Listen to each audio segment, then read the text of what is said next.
Hey there, and welcome back. We do have some kind of breaking news. Jamar Chase has been accused of essentially laying his hands on his pregnant girlfriend. So now this is really not a good look for him.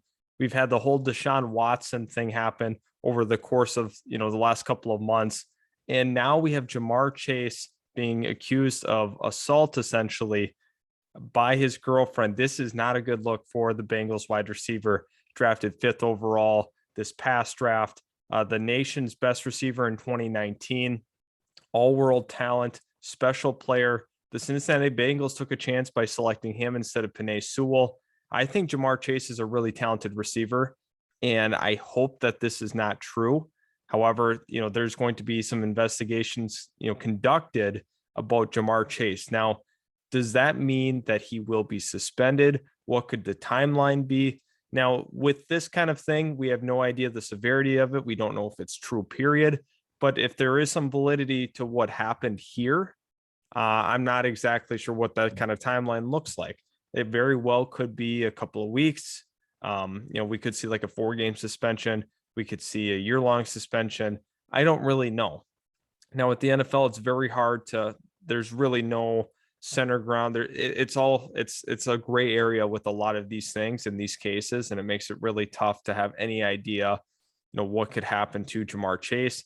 I don't know if there's going to be charges. Now, talking about Jamar Chase as the football player for a second, I think that he's a tremendous talent, and I think the Cincinnati Bengals really need him. If he's suspended for quite a few games, that's really going to hurt this team. I do think that they have pretty good depth at that wide receiver spot with Tyler Boyd, T. Higgins, Auden Tate, and overall they have a very solid wide receiving core. And if they lose Jamar Chase, that's going to be a big hit. I know a lot of people were making fun of him for his 3 drops that he had in the preseason in that one game alone. However, I don't think that's relevant. I think people are really overreacting to what they saw. The preseason isn't fully indicative of what they're going to be in their career. I think Jamar Chase is a tremendous receiver. I think he's arguably the best receiver in this class. Some people like Waddle, some like Devontae Smith, but I think Jamar Chase really proved, even though he sat out this season, that he was worthy of being that top 5 pick. He was that good in 2019 on that LSU offense. We saw him and Justin Jefferson absolutely light it up, and we saw what Justin Jefferson was in the league. And you could make an argument that Jamar Chase was actually better in that 2019 team than Justin Jefferson. So let's not sleep on him as a player. But if this is the case, this could be detrimental to the Bengals. I think that they really weren't going to make the playoffs regardless. However, he's a very, very key contributor to this team. You have Joe Burrow, you have Joe Mixon, and like the receivers I named earlier, eventually they'd like to continue to upgrade that offensive line and that tight end spot as well. But I mean, they're kind of on their way to becoming a pretty good team.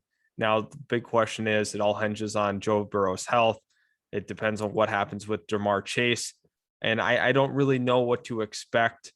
As that news broke, I was really frustrated. I definitely thought that, I thought Jamar Chase was going to have a really, really bright future in the league, which he probably still does. But now this kind of changes how his rookie year might play out. We don't know. Once again, we do not know if this is true or not, and we can't be, assuming these kind of things. However, if it is true, this could be detrimental to his career. That's not a great way to get started with an NFL franchise. That's not a good first step for him. So overall, it's pure speculation at this point. We don't know. She put this on her Instagram story, I believe, tagging him in the post. So overall, very disappointing if that is true. However, I guess we'll see how that plays out. That really affects the Bengals this season because they were looking like a very, very competent offense moving forward in this year and beyond for sure. So thanks again for tuning in. Subscribe if you are new. Also hit that like button if you are new to the channel. We do appreciate all of the support that you've given us through the last couple of months, and we will see you guys in our next video.